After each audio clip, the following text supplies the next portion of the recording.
Hello friends, मैं देवेन आर्य। आज के वीडियो में हम बात करेंगे प्रेजेंट कंटिन्यूअस टेंस के बारे में। और प्रेजेंट के तीनों ही टेंस है, एक तो हम पढ़ चुके हैं प्रेजेंट इंडेफिनिट, प्रेजेंट के तीनों ही टेंस हम इस वीडियो में पढ़ने वाले हैं।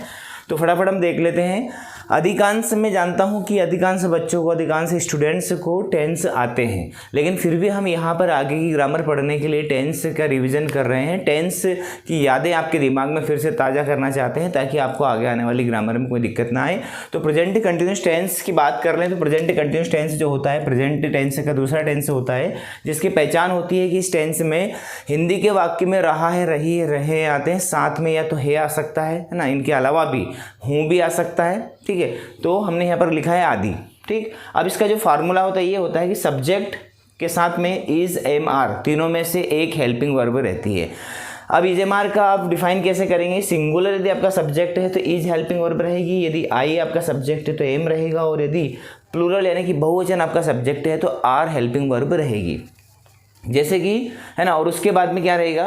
वर्ब की फर्स्ट फॉर्म में आईएनजी और फिर ऑब्जेक्ट। तो फार्मूला हो जाएगा सब्जेक्ट इज, एम, आर में से एक चीज़ कोई भी एक हेल्पिंग वर्ब, वर्ब की फर्स्ट फॉर्म में आईएनजी और ऑब्जेक्ट। अब हमारे पास दो उदाहरण है। एक एग्जाम्पल हमने लिया है जिसमें हमने एक सिंगुलर सब्जेक्ट के आधार पर सेंटेंस बनाए हैं, और एक में हमने प्लूरल सब्जेक्ट के आधार पर। देखिए सिंगुलर में राधा स्कूल जा रही है। अब राधा सिंगुलर, इसलिए हमने राधा के साथ इज हेल्पिंग वर्ब लगाई, और यहाँ पर वर्ब की फर्स्ट फॉर्म गो के साथ में आईएनजी लगाया और टू स्कूल लिखा ऑब्जेक्ट। यदि इसका नेगेटिव बनाना है तो बहुत ही इजी है, सिर्फ आपको क्या करना है, हेल्पिंग वर्ब के जस्ट बाद में नॉट लगाना है। और यदि इसका इंट्रोगेटिव बनाना है तो इस हेल्पिंग वर्ब को कहाँ पर लिखना है? सेंटेंस के स्टार्ट में, और लास्ट में क्या लगाना है आपको? यहाँ पर क्वेश्चन मार्क लगाना है। ठीक है, ये हो गया आपका सिंगुलर वाला सेंटेंस। अब यदि प्लूरल सब्जेक्ट आपका आ जाए, जैसे कि हम स्कूल जा रहे हैं, तो इसमें क्या करना है आपको? वी। अब यहाँ पर हमने कहा कि प्लूरल के साथ में आपको आर हेल्पिंग वर्ब लगानी है, तो वी के साथ में क्या लगाएंगे? आर लगाएंगे।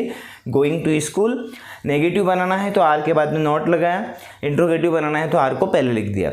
तो बहुत ही ईजी, सबसे सरल टेंस यही है प्रेजेंट कंटिन्यूअस टेंस। बस इसमें ये याद रखना आपको कि जो सिंगुलर आपका सब्जेक्ट है उसमें आपको हेल्पिंग वर्ब इज लगानी है, प्लूरल में आर लगाना। अब ये भी पता होना चाहिए सिंगुलर क्या होते हैं। हम बार बार हर वीडियो में बताते हैं कि जो एक वस्तु है, एक व्यक्ति के बारे में बात करें, वो सारे सब्जेक्ट सिंगुलर होते हैं, और जो एक से अधिक के बारे में बात करें वो प्लूरल होते हैं। तो प्लूरल के साथ में आर, सिंगुलर के साथ में इज, और यदि में आई आपका सब्जेक्ट होगा तो आपको एम हेल्पिंग वर्ब लगानी है। ठीक है, अब हम देखते हैं प्रेजेंट परफेक्ट टेंस के बारे में। प्रेजेंट परफेक्ट टेंस जो कि प्रेजेंट टेंस का तीसरा टेंस है, और इस टेंस की पहचान ये होती है कि इसमें हिंदी के वाक्य के अंत में चुका है, चुकी है, चुके हैं, खा लिया है, पी लिया है ना, या दे दिया है, इस प्रकार के सेंटेंस भी आ सकते हैं, इसलिए हमने यहाँ पर आदि लिखा है। इसके फार्मूले की बात करें तो फार्मूला इसमें क्या होता है? सब्जेक्ट के साथ में हैज़ या हैव हेल्पिंग वर्ब लगती है। हैज लगता है सिंगुलर के साथ में, और हैव लगता है प्लूरल के साथ में। यदि आपका सब्जेक्ट सिंगुलर है तो हैज आपको हेल्पिंग वर्ब लगानी है, यदि आपका सब्जेक्ट प्लूरल है तो आपको हैव हेल्पिंग वर्ब लगानी है। और वर्ब की थर्ड फॉर्म, मोस्ट इंपॉर्टेंट चीज़ क्या है कि इसमें जो क्रिया होगी आपकी उसका तीसरा रूप लगेगा और लास्ट में ऑब्जेक्ट रहेगा। तो देखते हैं एक उदाहरण।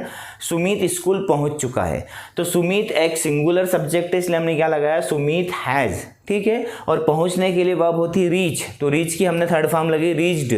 कहाँ पहुंच चुका है? स्कूल। तो यहाँ पर हो गया सुमित हैज़ रीच्ड स्कूल। इसका नेगेटिव यदि बनाना है तो बहुत ही ईजी है, हैज़ के बाद में यानी कि हेल्पिंग वर्ब के साथ में नॉट लगा दो, है ना, और आप ऐसा कैसा सेंटेंस लिख दो। इंट्रोगेटिव में भी आपको जो हेल्पिंग वर्ब यहाँ पे लगी थी वो सामने लेकर आना है, और लास्ट में क्वेश्चन मार्क लगाना है। एक प्लूरल देख लेते हैं, वे फल खा चुके हैं। अब वे फल खा चुके हैं यानी कि ये एक प्लूरल सब्जेक्ट है, तो वे के साथ में क्या आएगा? हैव आएगा। जैसे हमने यहाँ पर लिखा था कि बहुवचन के साथ में हैव आता है, सिंगुलर के साथ में हैज आता है। तो दे हैव ईटन फ्रूट्स, है ना, खाने के लिए वर्ब होती है ईट, उसका थर्ड फॉर्म होता है ईटर, है ना। नेगेटिव बनाएंगे तो सिर्फ नॉट लगाना है, इंट्रोगेटिव बनाएंगे तो हेल्पिंग वर्ब को सामने लिखना है, लास्ट में क्वेश्चन मार्क। तो ये पूरा आपका प्रेजेंट परफेक्ट टेंस हो गया। इसमें बस एक ही चीज़ आपको याद रखनी है कि आपको वर्ब की थर्ड फॉर्म याद होनी चाहिए, तभी आप इस सेंटेंस को, इस टेंस को समझ सकते हैं, सीख सकते हैं। तो हम यहाँ पर हमने तीसरा टेंस पढ़ लिया, अब हम बात करते हैं प्रेजेंट परफेक्ट। तो फ्रेंड्स अब हम बात करेंगे प्रेजेंट परफेक्ट कंटिन्यूअस टेंस की, जो कि हमारे प्रेजेंट का लास्ट टेंस होता है, चौथा टेंस है। इस टेंस की पहचान होती है कि इसमें समय के साथ में रहा है, रही है, रहे हैं। जैसे कि वो सुबह से ये काम कर रहा है, वो 4 महीने से ये काम कर रहा है, वो 2 सालों से ये काम कर रहा है, वो बहुत देर से ये काम कर रहा है, इस प्रकार के सेंटेंस में आते हैं। इसका फार्मूला होता है सब्जेक्ट के बाद में हैज़ बीन, हैव बीन। जैसा कि आपको पता है, अभी हमने प्रेजेंट परफेक्ट में देखा सिंगुलर के साथ में हैज आया था, उसी प्रकार यहाँ पर क्या है, सिंगुलर के साथ में हैज़ बीन, प्लूरल के साथ में हैव बीन। ठीक है, इसके बाद आगे बढ़ते हैं। प्रेजेंट जो आपकी वर्ब रहेगी है ना, उसके फर्स्ट फॉर्म में आईएनजी रहेगा, इसके बाद ऑब्जेक्ट रहेगा। फिर खास बात इस टेंस की यहाँ पर आती है कि इसमें समय रहता है। अब समय निश्चित भी हो सकता है, अनिश्चित भी हो सकता है।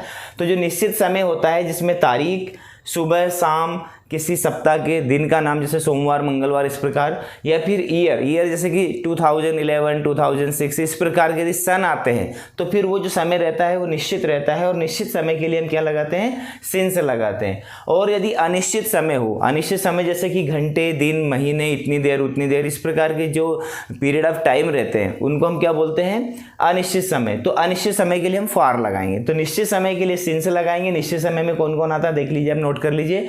अनिश्चित समय के लिए फॉर लगाएंगे। अनिश्चित समय में क्या क्या आता है, घंटे, दिन, महीने, साल, इस प्रकार से आते हैं। ठीक है, तो यहाँ पर हम सिंस या फॉर में से एक लगाएंगे। फिर क्या लिखेंगे, टाइम। टाइम यानी कि वो जो सन दिया है, जो तारीख दी है, जो है ना सप्ताह का नाम दिया, वो लिखेंगे। तो एक उदाहरण हम देखते हैं, शिक्षक सुबह से अंग्रेजी पढ़ा रहे हैं। ठीक है, अब यहाँ पर रहे हैं की जगह पर क्या होना चाहिए, रहा है। ठीक है, मान लो ऐसा है कि शिक्षक सुबह से अंग्रेजी पढ़ा रहा है, तो टीचर हैज़ बिन। अब हमने हैज़ बिन क्यों लगाया, क्योंकि यहाँ पर शिक्षक एक है, इसलिए मैंने ये रहे का रहा किया। क्यों किया, क्योंकि सिर्फ एक ही शिक्षक की बात हो रही है। तो टीचर हैज़ बिन टीचिंग, हम यहाँ तक आ गए, है ना।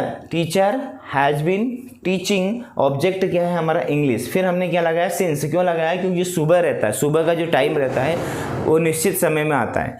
तो क्या लगाएंगे, सिंस मॉर्निंग। ठीक है, यदि इसका नेगेटिव बनाना है तो आपको ध्यान रखना है, जो आप हेल्पिंग वर्ब लगा रहे हैं, हैज़ बीन या हैव बीन, उसके बीच में नॉट लगाना है। तो teacher has not been teaching English since morning. Interrogative बनाना है तो has teacher been teaching English since morning, इस प्रकार से। ठीक है, अब एक एग्जाम्पल और हम देख लेते हैं। मान लो हमारे पास में कोई प्लूरल आ गया और अनिश्चित समय आ गया। जैसे मैंने कह दिया कि मैं बहुत देर से तुम्हारा इंतज़ार कर रहा हूँ। ठीक है, मान लो ये आ गया, तो हम यहाँ पर क्या लिखेंगे, मैं, यानी कि आई, और आई के साथ प्लूरल इसलिए क्या लगाएंगे, have been. I have been क्या कर रहा है, मैं क्या कर रहा हूँ, इंतज़ार कर रहा हूँ, तो वेट। अब वेट में क्या आ जाएगा, ING। I have been waiting you, किसके लिए, तुम्हारे लिए, मतलब तुम्हारा। तो I have been waiting you, या फॉर यू भी यहाँ पर आ सकता है, फॉर यू यानी कि तुम्हारे लिए, ऐसा भी कर सकते हैं। लेकिन आपको समझाने के लिए हम यहाँ पर क्या करेंगे, यू लिखेंगे। I have been waiting you. अब मैंने कहा कि बहुत देर से, तो बहुत देर कोई निश्चित समय नहीं होता है, तो हम यहाँ पर क्या लगाएंगे, फॉर लगाएंगे। फॉर अ लॉन्ग टाइम, बहुत देर से। ठीक है, तो ये बन गया हमारा, प्लूरल है और साथ में अनिश्चित समय, इसलिए हम फॉर लगाए, यहाँ पर हैव बीन लगाया। ठीक है, यदि इसका नेगेटिव बनाएंगे तो क्या बनाएंगे, I have not been waiting for you for a long time, है ना। For you for a long time आ सकता है, have I been waiting for you for a long time, और लास्ट में क्वेश्चन मार्क है। इस प्रकार से सेंटेंस बन सकते हैं। तो यहाँ पर हमने प्रेजेंट के तीनों टेंस कंप्लीट किए। पिछले वीडियो में हमने प्रेजेंट इंडेफिनिट कंप्लीट किया था। इसी प्रकार के यदि वीडियो आपको देखना है तो आप चैनल को सब्सक्राइब करें। प्लेलिस्ट में आपको, है ना, टेंस मिल जाएंगी और बहुत सारी ग्रामर भी मिल जाएगी। वीडियो यदि अच्छा लगा है तो लाइक जरूर कर देना। मिलते हैं नए वीडियो में पास्ट टेंस के साथ में, जिसमें हम पास्ट के चारों ही टेंस पढ़ेंगे। Thank you very much.